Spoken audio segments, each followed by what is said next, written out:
in the randomness of clearance. The greater the total flow of payments, which is money supply times velocity, right? That's the total amount of notes and deposits that people are writing checks from, which weren't important in the Scottish case, which mostly notes, times their velocity. So that's nominal income, MV equals PY, right? The demand for reserves increases, but it increases as a function of payments that's less than proportional to the increase in payments. There are economies of scale here, right? Because of the law of large numbers. Nevertheless, demand increases. At some point, reserve supply and demand will be equal. Now, if anything happens to velocity of money, say the velocity of money goes up, people don't want to hold as many banknotes. They start spending them more aggressively.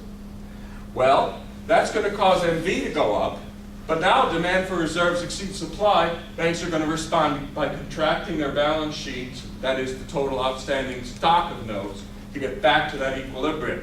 So there's a unique value of MV associated with any given availability of total banking system reserves. With a fixed stock of reserves, you stabilize the flow of money. This is an automatic stabilizing factor. It's not perfect because the supply of reserves can also change, maybe not in a desirable way, but those changes tend to be fairly small and long-run changes. Also, there could be changes in the organization of the banking system that allow this demand schedule to shift in and out, right? But generally, there's a tendency here towards stabilization of the flow of spending that is exactly what every macroeconomist who's worth his or her salt would like to see central banks accomplish, but that they so often egregiously fail to accomplish. Here it is, automatic. There's nothing but orthodox microeconomics behind this story, but you have to think about what pre-banking does that regular systems can't. Now let's talk about the Bank of England. To see how radically the mere presence of a monopoly bank of issue alters things, how it screws everything up. You're used to being taught in your textbooks, and of course by people like Ben Bernanke, that the central bank is the only thing between you and financial crisis. It's the only thing stabilizing the economy. The impression is, conveyed in other words, that the private market system of banking, left to itself, would be hopelessly unstable, but the central bank is a stabilizing factor. I'm here to tell you that that is the opposite of the truth. That central banks are fundamentally destabilizing, and that even when they try their best, as many appear to be trying to do in modern times, to be stabilizing factors, their inherent in destabilizing nature generally trumps their attempted stabilizing activity. The reason I want to focus on England, I will talk about the US later, I promise.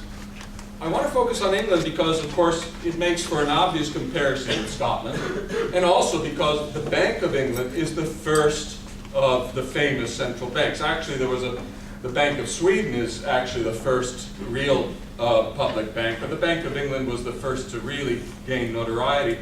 Let me first of all point out to you, I'm sorry, I had this in a lovely old-fashioned font, but I forgot to embed it, so I'll have to settle for this ugly font without even serifs. The Bank of England was established in 1694, and the point I wish to emphasize about its establishment was that nobody behind this scheme had the slightest had given the slightest thought to improving the well-being or the stability, the well-being of the British public, or the stability of the English monetary system. This bank wasn't created to improve the monetary system. It was created to generate revenue for the government so the government could invade France. That's all that this was about. And basically the idea was, hey, you create a bank and give it loads of monopoly privileges, including a near monopoly, what was at first just a near monopoly of currency, and that'll give it such advantages with its monopoly powers that it'll have a lending power exceeding that of any other bank in England. In return for this privilege, the government for granting this privilege, the government asked that the bank take all the money it raised by selling shares, right? Shares the value of which in the market was equal to the anticipated projected stream of future excess profits, right? And you take that money and let us use it for our war. You give it to the government. And that's what the scheme was. That's it, right? Of course, over time, people came up with rationalizations for central banks that made them into public-spirited institutions designed to help prevent panics and control inflation, etc., etc. But in fact, this is not what the early central banks were about at all. Indeed, they were highly destabilizing, and the later doctrines of responsible central banking actually, in their origins, were ideas about how to make these dangerous institutions behave. It was like trying to tame a wild animal, right? But then, right, imagine I have a man-eating lion in my house, and I train it to bring me my newspaper, right? And then I start telling people, you know, I noticed you've been going out and getting your newspaper every morning, and that's a lot of effort, etc. What you need is to have a lion in your house. And that'll make you a lot better off, right? Well, yeah, if it's a well-trained lion, it could make you better off, or it could eat you.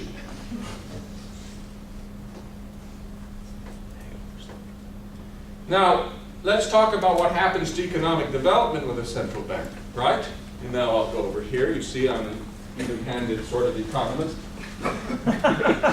with a central bank, all right, now here I say fiat currency. This refers to the modern case, but even with the Bank of England, when it was still required to redeem its notes in gold, the essential thing is it monopolizes currency, right?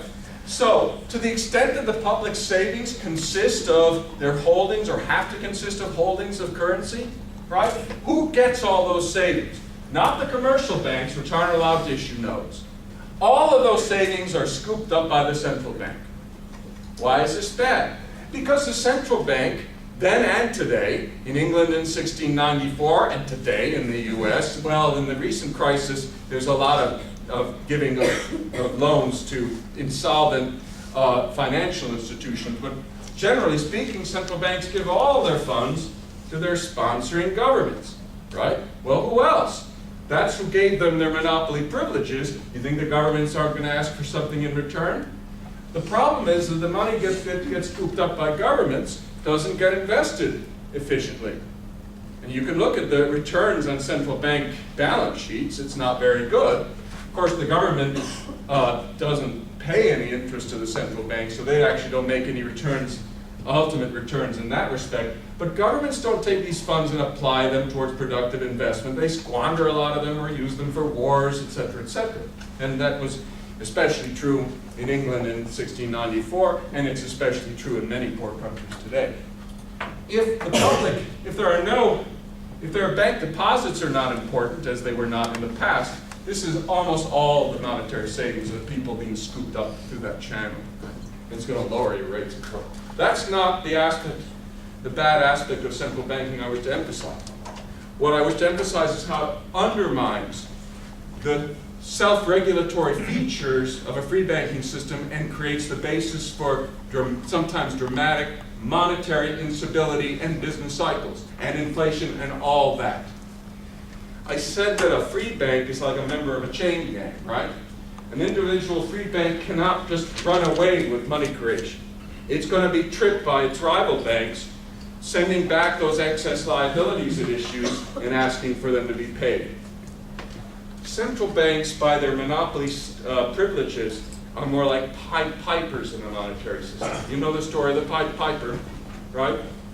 So originally hired to lead all the rats out of whatever little German town the story is set in, Hamelin, right? Oh, but then turns out the piper is able to use the same skills to lead all the children out of the town. All right, let's not stretch an analogy too far. Here's the point. Actually, that's David Hume. That's not the point. I'm getting to David Hume. The point is, when one bank, now remember, everybody likes currency, right? And they need currency. And paper notes. Don't forget, paper notes were convenient. That's why the Scotsmen like to hold them instead of gold guineas, right? All right. Now in England, you give one bank the monopoly of currency. It's the only source of notes in the country, practically. What does that mean other banks have to do? If their customers